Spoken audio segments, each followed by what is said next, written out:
Unsure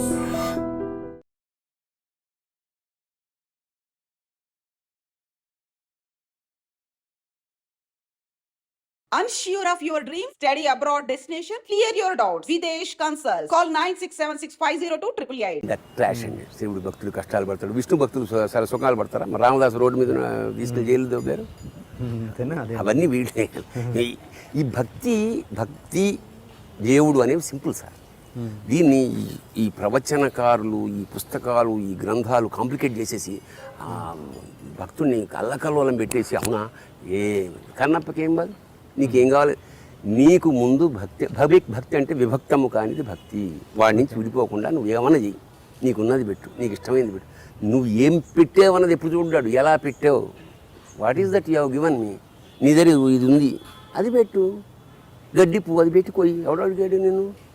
అంతే తప్ప భగవంతుణ్ణి వాడిని రుద్ది వాడు రాక. తిరుపతి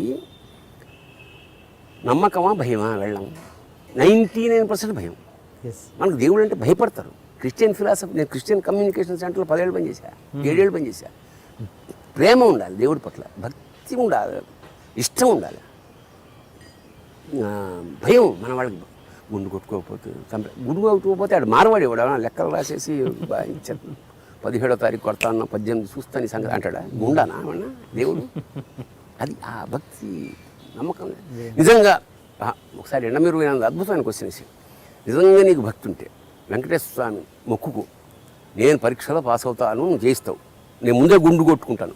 ఒక్కడున్నాడండి ప్రపంచంలో ముందు గుండు కొట్టుకుని నాకు నమ్మకం లేదు. అంచేత మన భక్తి అనేది డ్రామా. మహానుభావులు డ్రామా ప్రవచనం. కాకపోతే ఏంటంటే ఆ వింటూ ఆ 4 గంటలన్నా ప్రశాంతంగా ఉంటారు, కళల్లో తేలుతారు తప్ప అది ఎవ్వడు అది ఏ దేవుడు అట్లా కోరుకోడు, ఆ బలులు కోరుకోడు. నీకు ఇష్టమైనవన్నీ ఆడి పేరు పెట్టేసి నువ్వు తినేస్తావు. కథం. అది కుక్క అని, నక్కవని, దున్నపోతామని, కోడవని, స్వీట్స్ అవని. అడిగాడా నిన్ను అడుగుదాడా నరకమని? నీ అంత భక్తి ఉంటే నిన్ను నరుక్కో. ఆనాడు వీరశైవులు నరుక్కునేవారు పూర్వం. అది భక్తి, అది మూర్తమే. శివం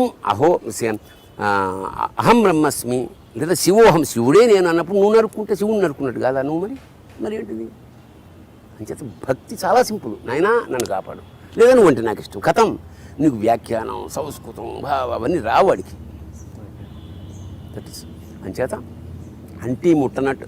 ఎందుకంటే మనకు అర్థమైపోయింది. మొన్ననే ఒక సైన్స్లో ఒక ఎనలిటికల్గా జీవిత సారాన్ని ఒకటి చెప్పాడు, అద్భుతం. ఏంటంటే నువ్వు సంపాదించిన దాంట్లో ఎంతైనా సరే 30% కూడా నీ కోసం కానీ నీ కుటుంబం కోసం ఖర్చు పెట్టవు, మిగతాదంతా వదిలేసిపోతావు నా కొడక అని చెప్పాడు. నేను అమ్మని అవునా అని నేను రివర్స్ చేశాను. 70% నాకు ఖర్చు పెట్టుకుని ప్రో నోట్లు మా వాళ్ళకి వదిలేసారు.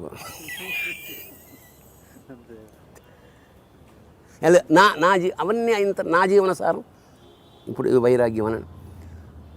If you got it, you lost it. ప్రపంచంలో ఏదైనా ఒకటే సత్యం నాకు తెలిసింది ఏంటంటే, పొందావా పోయింది. ఏదైనా సరే అన్నమాట. కలలుగంటాం అన్నమాట. ఏదన్నా ఇల్లు కట్టుకోవాలని. నేను ఇల్లు కట్టిన తర్వాత రోజు వెళ్తూ అలా షాప్కి నడుచుకుంటూ వెళ్తే ఇలా వెనక్కి తిరిగి చూసేవాడు, నేనే కట్టా ఇల్లు అనే ఉంది. అది పెట్టి చూడిందిరా, అదే సరే. నెల తర్వాత ఏదో విరిగింది, ఏదో బీటలు వాలింది. కొత్త కారుకి ఫస్ట్ టైం గీత గీసినప్పుడు గుండెల మీద గీసినట్టు ఉంటుంది. నెల రోజుల తర్వాత షెడ్లో పడేస్తాం, దాని మీద కుక్కలు కూడా ఎక్కుతాయి, ఏం ఫరక్. So if you got it, you lost it. ఏదైనా సరే. ఇప్పుడు నేను అన్న కాన్సవార్డు కూడా ఒకసారి ఇట్లా తీసుకున్నాను అనుకో, దుఃఖం బంద్. తర్వాత ఏంటో ఇంకేముంది, అయిపోయి వచ్చేసి. పెళ్ళికి ప్రేయసికి పెళ్ళి అనుకున్నంత ఫరక్ ఉంటుంది. అంటే అందరంతకాలం ప్రేయసి ఆరాధ్య దేవత అందాక మరి ఇంతకు అవార్డు రావాలంటారా రావద్దంటారా? నేను తీసుకుని వదిలేస్తాను.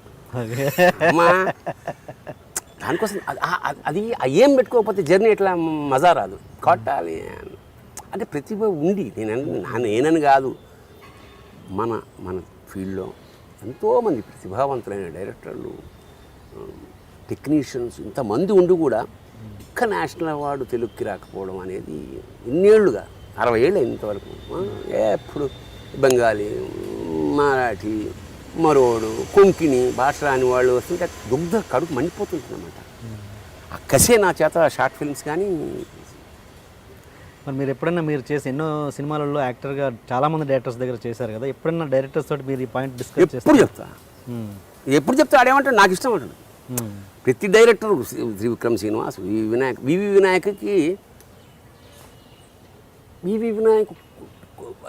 వినాయక్ అయిపోవాలని చాలామంది వచ్చేవాళ్ళు అది సంపాదించే డబ్బు గురించి. Vinayak is not happy by making the commercial film. అతను కూడా ఏం గురుగారు పెట్టే షార్ట్లే పెడుతున్నాము, నేను ఇట్లా లాస్ట్ ఫార్మర్ అని ఒక షార్ట్ ఫిలిం తీద్దాం అనుకుంటున్నా. ఏంటి సార్ అది? ఇలా చెప్పా 1 minute ఫిలిం అని. సార్ మీరు తీయండి సార్, రేపు షూటింగ్ జరుగుతుంది, మీరు అక్కడికి వచ్చేయండి, కెమెరా ఇస్తాను, ఫుడ్ మొత్తం యూనిట్ అంతా నేను ఇస్తాను, మీరు తీసేయండి.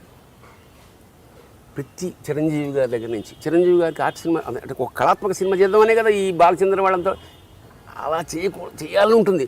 చేయడానికి కొంచెం రిస్క్, డబ్బులు పోతాయేమో, ఒక్కోసారి డీగ్లామరైజ్లతో మళ్ళీ చూడరేమో, ఈ బెంగ ఎక్కువైపోయింది తప్ప ప్రతి వాడికి తీయాలని ఉంటుందండి, ప్రతి వాళ్ళకి తీయాలని ఉంటుంది. నాకు నిజంగా ఆ రజనీకాంత్ అల్లుడికి 2 చేతులు ఎత్తి దండం పెడదాం అనుకుంటున్నా. ఈ సభాముఖంగా తెలుగు వాళ్ళందరికీ, అతను కమర్షియల్ హీరో, హిందీలో 7 కోట్లు తీసుకుంటాడు అతను, కానీ 5 ఏళ్ల నుంచి 2 కోట్లతోటి చిన్నవాడు వేరే డైరెక్టర్ మీద సినిమా తీస్తున్నాడు. ప్రతిదీ 10 కోట్లు సంపాదించింది, ఇంక్లూడింగ్ అవార్డ్స్, నేషనల్ అవార్డ్స్ కూడా వచ్చి. ఎంత అందమైన కాన్సెప్ట్ అండి. నువ్వు చేయకు వ్యాపారం, చేయించు, మాకి నేను చేస్తాం. ఎగ్జాక్ట్లీ. మరి అది ఎందుకు రిస్క్ తక్కువ కదా? ఈ పాయింట్ మీరు మన స్టార్ డైరెక్టర్లతో డిస్కస్ చేసి చెప్పే కదా. ఇప్పుడు ఈ స్టార్ డైరెక్టర్ అంటే మీరు చేయకండి, కనీసం అందరికీ చేయాలని ఉంటుంది. ఇప్పుడు గబుక్కున ఏమో మరి వాళ్ళ మనసులో నేను అనుకోవడం, ఒక్కసారి మనం బస్సులో ఇట్లా ట్రాన్స్లో మన ట్రైన్లో ప్రయాణం చేస్తున్నప్పుడు సీట్ దొరకలేదు అనుకోండి, అలాంటి వాడు ఇవన్నీ ఆలోచించి ఏసీలో ప్రయాణం చేస్తున్నప్పుడు మళ్ళా అందులో వేలాడాలా అదేనమ్మా అనిపిస్తుందేమో, మరి బహుశా అందుకు చేయరేమో. నేను ఒక్కసారి ముందుకు వెళ్ళినప్పుడు మళ్ళీ నెక్క రావడం అనేది, సినిమా ఇండస్ట్రీకి వెళ్ళిన నాటకం రాయలేదంట, నేను రాశా, అది కూడా చెప్తున్నా.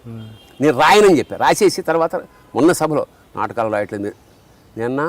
మేము నాటకాలు ఆడే రోజుల్లో ఎవడో నాటకం రాశాడు, వాళ్ళు సినిమాకి వెళ్ళారు, మేము రాసుకున్నాం, ఇప్పుడు మేము రాసాం వెళ్ళిపోయాం, ఇంకా మేము ఎందుకు రాయాలా? మీరు రాసుకోండి, బుద్ధి ఉందో లేదు మీకు? మేము అక్కడి నుంచి వచ్చి రాయాలా?